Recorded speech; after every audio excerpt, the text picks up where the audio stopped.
ইফালে সিল হোৱাৰ পিছত ভিডিঅ' অফিচাৰ আমাক সেইফালে মাতি লৈ যায়। মাতি লৈ যোৱাৰ পিছত ইয়াতো যিবিলাক বালি মাফিয়া আছে আজিত লগতে এইফালে কাদিৰো আছিলে, কাদিৰকো মাতি লৈ গৈছে আমাক মাৰিবৰ কাৰণে। আমি তাতে যোৱাৰ পিছে আমাক মানে VDO' officer, ranger, forest department যিমানগিলা মানুহ আছে ইয়াত উপস্থিতিত আমাক ইহঁতৰ সন্মুখত আমাক এটেক কৰে আৰু আমাক বহুত গুৰুতৰভাৱে আহত কৰে। আৰু নাক ইহঁতৰ চাৰিওফালে আমাৰ বহুত আৰু যিমান মানুহ আছে ইহঁতকো মাৰে বহুত বেয়াকৈ।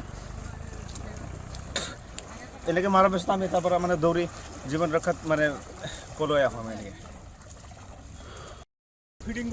টাৰ্নি নদীৰ পাৰত বিট অফিচাৰ ফৰেষ্টৰ ডিপাৰ্টমেণ্টৰ মানুহ আছিলে ইয়াতে উপস্থিত। আমাক মাতি লৈ আহিছে, তেওঁলোকৰ সন্মুখতে আমাক বালি মাফিয়াই এটাক কৰিছে। এইখিনি প্ৰশাসনক জনাইছোঁ।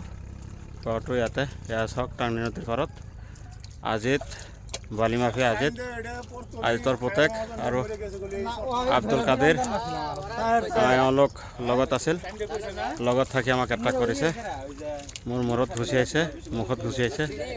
ইয়াতে মোৰ লগতে হেৰি আছে, জামান আছে, সিহঁতকো ঘুচি আহিছে। মই অলপ আগতে দেখালোঁ আপোনালোকক।